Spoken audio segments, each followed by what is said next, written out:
Une règle d'or pour éviter la propagation d'Ebola, se laver les mains régulièrement. Mais pour cela, il faut de l'eau.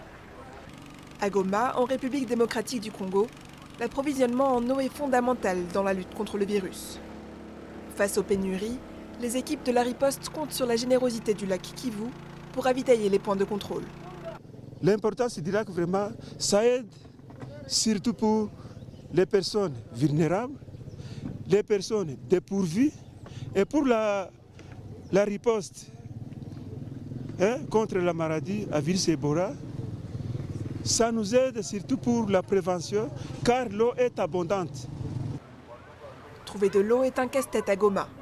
Le réseau de distribution est vétuste et n'alimente pas tous les quartiers.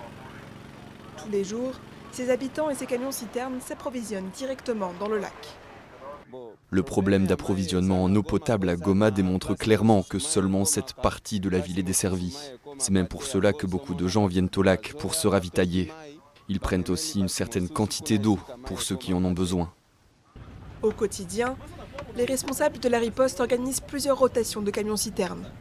Une fois l'eau du lac récupérée, elle est traitée au chlore, puis distribuée dans les réservoirs des différents points de contrôle. Pour ces 2 tours, il faut 5000 litres d'eau par jour. Si les lacs n'y étaient pas, ça allait être catastrophique. Et surtout, on allait multiplier. Peut-être que les équipes de riposte pouvaient peut-être prendre de l'eau ailleurs, soit au Rwanda, soit à Sake, mais ça allait être catastrophique. Parce qu'on n'allait même pas survivre. Parce que le lac, je l'ai dit avant, c'est notre seule source de vie en eau potable.